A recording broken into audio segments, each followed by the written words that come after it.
I have some information for you about which umpires are going to be officiating this World Series. We have their crew. The crew has been announced. Crew chief will be Dan Lasagna.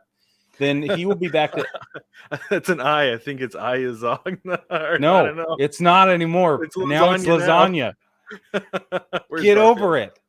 Dan Lasagna, who's been an umpire for 21 years, he's going to be crew chief. Then he's going to be backed up by Jordan Baker, Lance Barksdale, Trip Gibson, Pat Hoberg, James Hoy, Alan Porter are the rest of your umpire crew.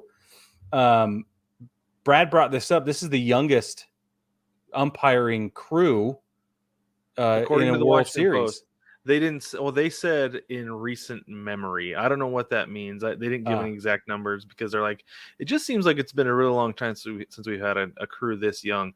But one of the things they pointed to is that this group is really, really good at calling balls and strikes. Yeah. So I looked it up, Brad. Okay. All right. I went to my favorite umpirescorecards.com. Sweet. And I looked up each one of these dudes. Okay. And Dan Lasagna, that's how you say his name. His accuracy is 92.8% overall. His expected accuracy is 93.4%. Consistency, I think, is the most important thing. He's consistent 93.9 or 93.3% of the time. That's honestly a little lower than I would hope for it to be.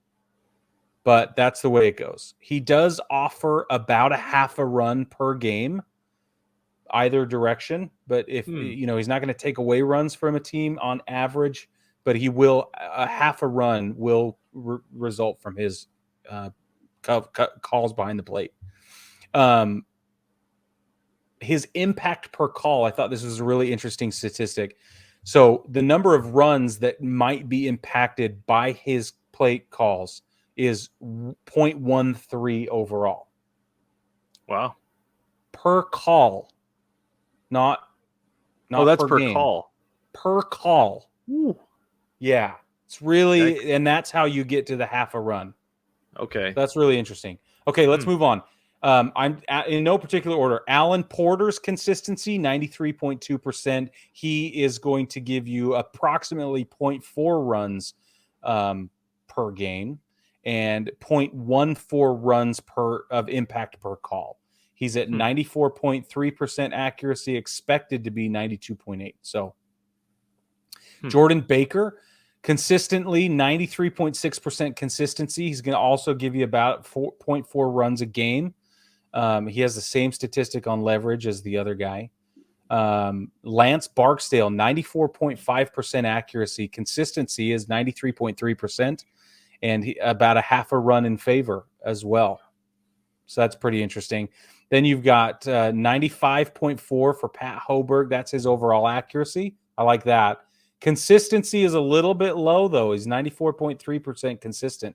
And again, another about 4 runs in favor. James Hoy, 93.5% consistent.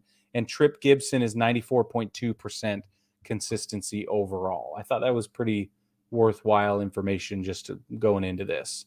Because you're right, this is a team of officials that they get it right a lot. We'll see how those lowish consistency numbers turn out, but at least the consistencies are consistent, right? The percentages of consistencies, they all match up. So I wonder if that's maybe played into how they were selected.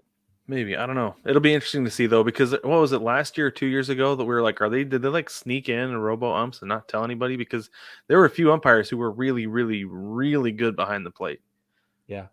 So I hope that we get that, because that would be awesome. But I don't know. We'll see. As long as they're consistent, I don't care where the zone is. Exactly. And we actually had a comment on YouTube that said that same thing. And I think that's something that we said before, too, is that I don't care if you're wrong.